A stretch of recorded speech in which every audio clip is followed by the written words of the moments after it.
প্রতিদিন তো আমি দুপুরে খাওয়া দাওয়া শেষ করে পড়াইতে চলে যাই, বাসায় থাকি না। তবে আজকে যেহেতু শুক্রবার, আজকে পড়ানো নাই, আজকে বাসায়। আর বাসায় থাকলে আমার সারাদিন একটু পর পর শুধু ক্ষুধা লাগে।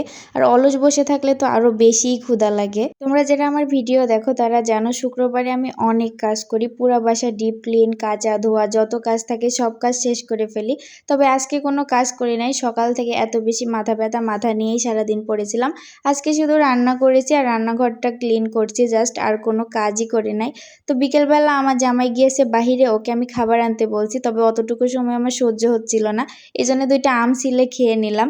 যদিও এখন আমের সিজন, এখন বাসায় আম থাকবে, আর কিছু থাকুক আর না থাকুক, আর বাসায় যা খাবারই থাকে আমি 2 দিনের মধ্যে শেষ করে ফেলি। সারাদিনে ভাতের ক্ষুধা লাগে না, তবে হাবিজাবির ক্ষুধা লেগে যায় আমার একটু পর পর যদি বাসায় থাকি আর কি। আর যদি ব্যস্ত থাকি সে সময় আমার খাওয়ার কথা আর ওইভাবে খেয়াল থাকে না, কিন্তু অলস বসে থাকলে শুধু ক্ষুধাই লাগে আমার। যাই হোক, 2টা আম খেয়ে তারপরে আমি বেডশিটটা চেঞ্জ করব। বেডশিটটা অনেক নোংরা হয়ে গেছে।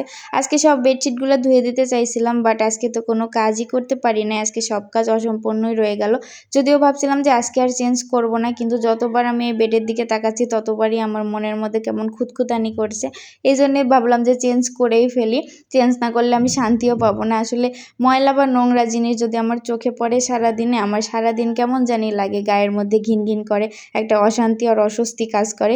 এই জন্যে আমি যখনকার কাজ তখনই করে ফেলার চেষ্টা করি, বাট সবসময় হয়ে ওঠে না ওই রকমভাবে, শরীরটাও সবসময় ভালো লাগে না। তারপরে এই দেখো আমার বেড গুছানো শেষ, এখন মনের মধ্যে একটু শান্তি লাগতেছে। ক্লিন ময়লা সারা বেড, মানে ময়লা বেডে থাকলে পরে কেমন যে লাগে আমি বোঝাইতে পারবো না। তারপরে কালকে কিছু কাপড় ধুয়ে বারান্দায় মেলে দিয়েছিলাম, ওগুলাই তুলে নিয়ে আসতেছিলাম।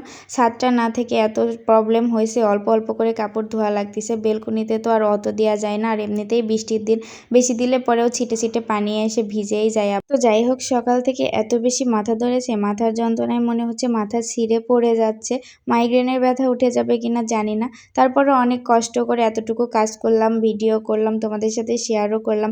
দেখো এত কষ্ট করে ভিডিও করি, তোমাদের সাথে শেয়ার করি, তারপরও তোমরা একটু সাপোর্ট করো না।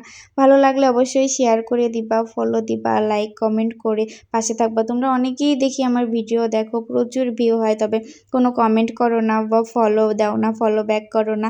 অবশ্যই ফলো দিয়ে পাশে থাকবা। আল্লাহ হাফেজ।